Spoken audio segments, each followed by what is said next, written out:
Mēs aprunāsimies ar mūsu dalībniekiem, lai uzzinātu svarīgākās lietas, ko viņi ir ieguvuši no šī pasākuma un kas viņiem noderēs arī turpmāk. No pasākuma ierados tāpēc, ka sanāk diezgan ciešā saistībā ar smidzināšanu nodarboties. Un, līdz ar to, tā kā vecajā teicienā, kāds bija tas teiciens, atkārtošana zināšana māte.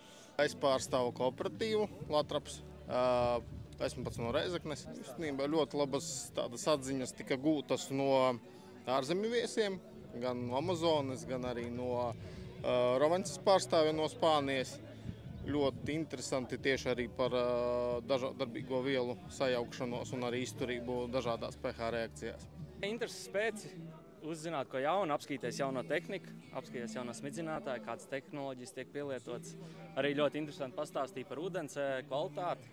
Pats arī strādāju uz to Amazonas smidzinātāju, tā kā ir interesanti apskatīties, kāda varbūt tās ir spārniem jaunas tehnoloģijas izdomātas izprauslu veidu un tā. Sveiki, jā, es esmu Jūlija Lazdā no lauksaimniecības kooperatīva Latraps un darbojos Jēkabpils reģionā. Man patīk, ka veido šādas pasākumus un vairāk izglīto lauksaimniekus un arī nozarē darbojošos cilvēkus par smidzināšanas īpatnībām. Tā ir kā tāda nianse, bet viņa ir būtiska mūsu ikdienā un viņa nedrīkst tā aizmirst.